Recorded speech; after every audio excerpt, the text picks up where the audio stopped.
मैं उनको बड़ा ही मैच्योर व्यक्ति समझता हूं था।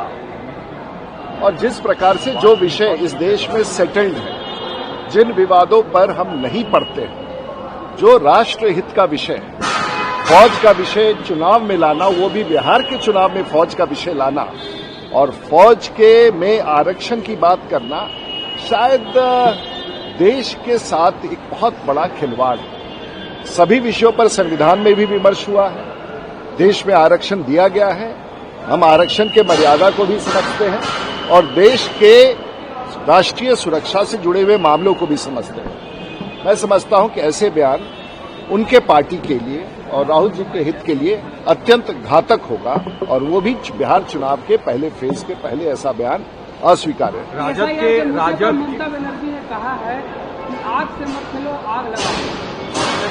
एसआईआर के मुद्दे पर आग लगाने की बात कही, बीजेपी को जलाने की बात कही है। देखिए, एसआईआर बिहार में हुआ, कल पहला फेज का चुनाव संपन्न होगा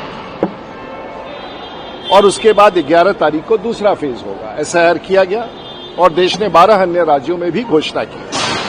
एसआईआर में तो मूल रूप से अदृश्य मतदाता, जिस पर कांग्रेस आज तक निर्भर रही है, उनको हटाने का है।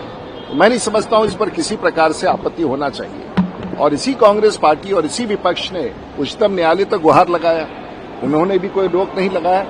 तो ये एक प्रक्रिया है जो चुनाव आयोग संपन्न करेगा और इस पर किसी का आपत्ति होना अनुचित है। समस्तीपुर में आरजेडी के सभा में कट्टे के गाने को प्रमोट किया जा रहा है, बोल रहे सुशासन की सरकार लाएंगे और कट्टे के गाने को प्रमोट कर रहे हैं। कोई आरजेडी की चर्चा बिहार में कर नहीं रहा। हम लोगों ने इस बार तय कर लिया है, क्योंकि जब भी आरजेडी की बात होती है तो लालू यादव का चेहरा आता है और बिहार की जनता ने फिर से तय किया है कि पहले भी नीतीश कुमार थे, नीतीश कुमार हैं और नीतीश कुमार रहेंगे। इसके अलावा अब बिहार का कोई टैगलाइन नहीं है।